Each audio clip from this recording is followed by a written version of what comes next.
ইসরায়েলে যে বর্বরতা চলছে এর বিরুদ্ধে আমরা সবাই এর তীব্র প্রতিবাদ জানাচ্ছি এবং এর স্থায়ী সমাধান চাচ্ছি। এজন্য আমার আহ্বান থাকবে সকল মুসলিম উম্মাহ যেন আমরা এক প্ল্যাটফর্মে আসতে পারি।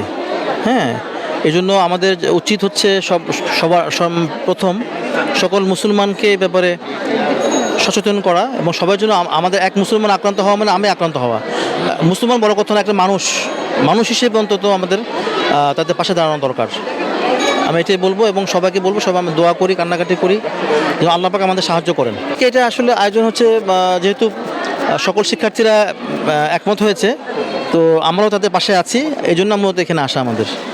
গাজাতে বা ফিলিস্তিনিতে যে দখলদার ইসরায়েলির যে জঘন্য অমানবিক হামলা হচ্ছে, মুসলিম বিশ্বের সবার আগে যেখানে এগিয়ে আসা উচিত, বিশেষ করে ফিলিস্তিনের পাশের যে শক্তিশালী মুসলিম দেশগুলো রয়েছে তাদের ভূমিকা অনেকটাই নীরব।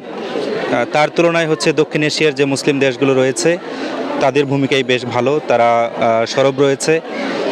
আজকে আমরা এখানে ইডেন কলেজের পক্ষ থেকে আমরা মানববন্ধনে অংশ নিচ্ছি।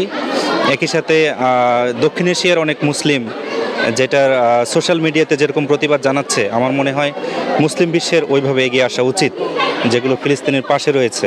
আর আমরা অনতিবিলম্বে ফিলিস্তিনের উপর এরকম অমানবিক জঘন্য নির্মম নিষ্ঠুর হামলার অনতিবিলম্বে আমরা প্রত্যাহার চাই এবং এর প্রতিবাদ জানাচ্ছি আমরা তীব্রভাবে। শুধু মুসলিম হিসেবে না, আমরা একজন মানুষ হিসেবে এরকম অমানবিকতার বিপক্ষে অবস্থান করছি।